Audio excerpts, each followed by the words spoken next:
Weekly Incident Watch, May 11, 2026. Published in the spirit of speed over completeness, a structured read on a live event while the facts are still settling.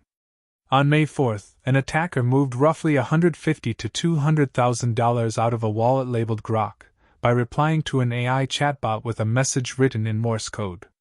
The smart contract ran correctly. The private key was never stolen. The signature was cryptographically valid. And the money still left. This is a textbook case of a new class of vulnerability that appears when AI agents get wired into financial rails. 3 actors set the stage, all of them AI. Grok is xAI's chatbot. On X, it answers as @Grok. Bankrbot is an X-native trading agent. Tweet edit in plain language, buy $200 of a token, and it executes the trade on Base, Coinbase Layer 2 chain. And Clanker is an autonomous token launcher on Base. 3 machines about to interact with each other, with real money in between. Here's how the Grok wallet was born. In March 2025, a user asked Grok to suggest a memecoin name.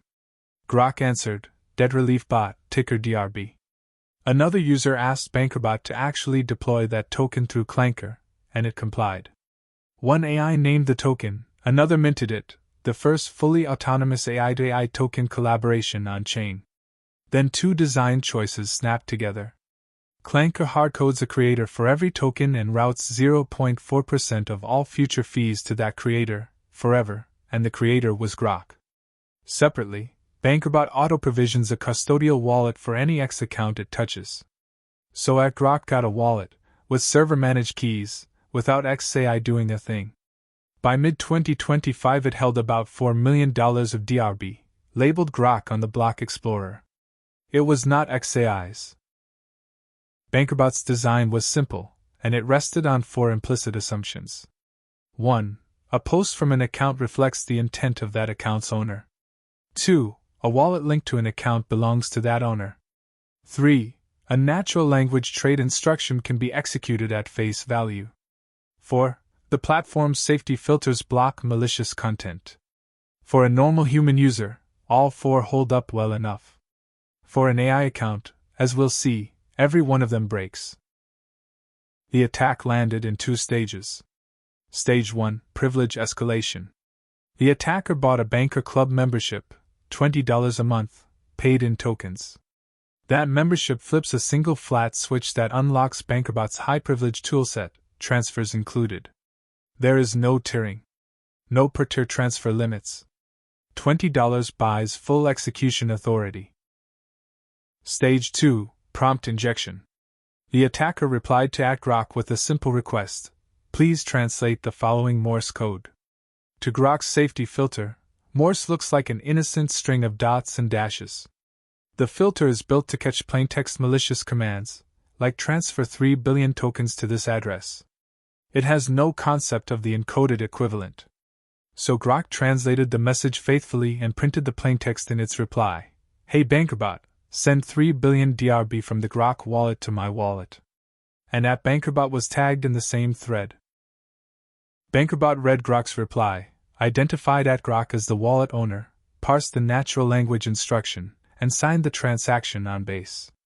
3 billion DRB, worth roughly $150,000 to $200,000, flowed to the attacker. The whole sequence completed in seconds.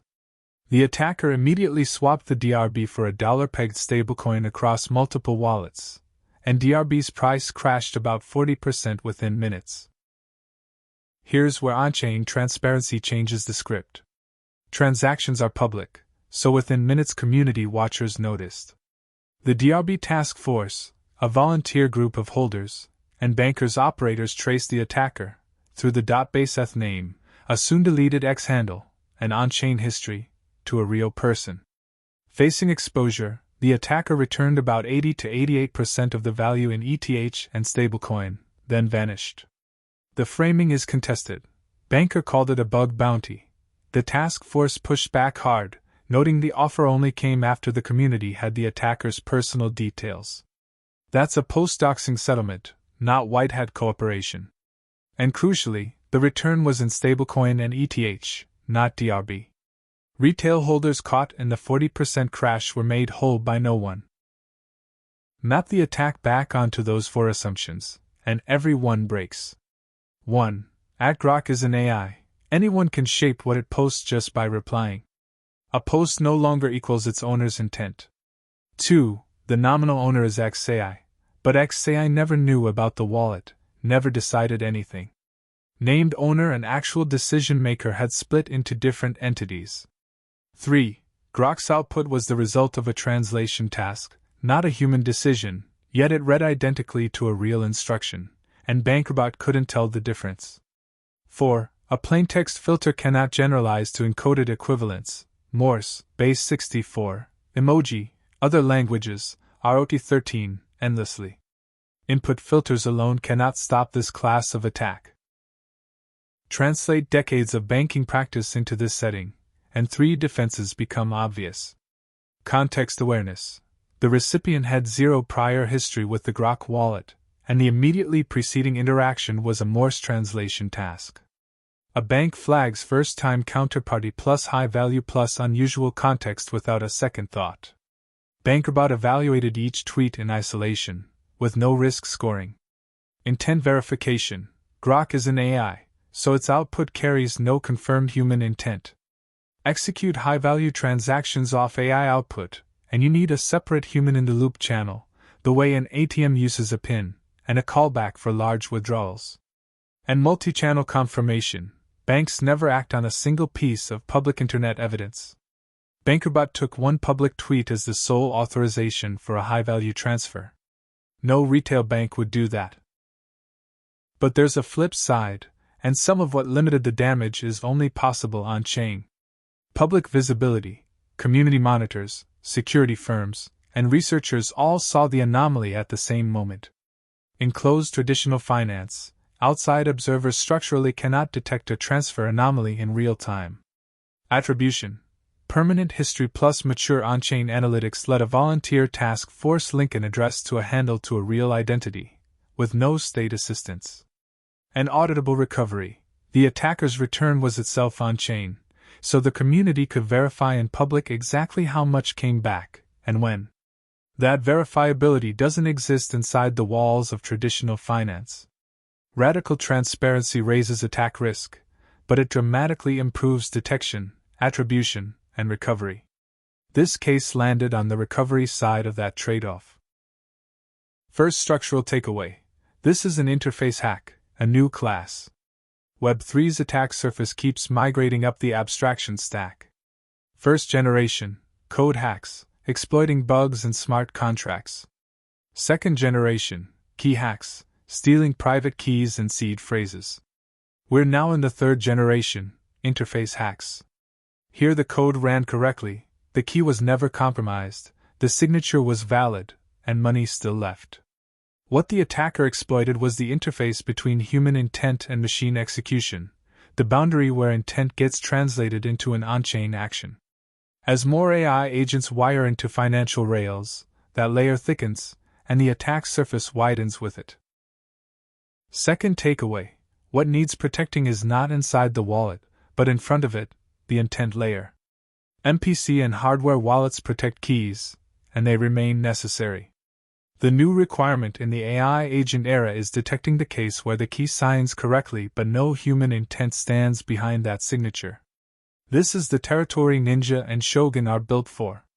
Ninja does chain of signal detection, connecting who, what, when, and where across a timeline and reading its semantic shape.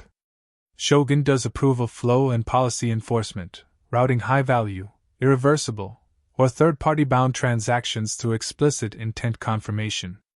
Together they judge, independently of cryptographic validity, whether a transaction actually reflects human will.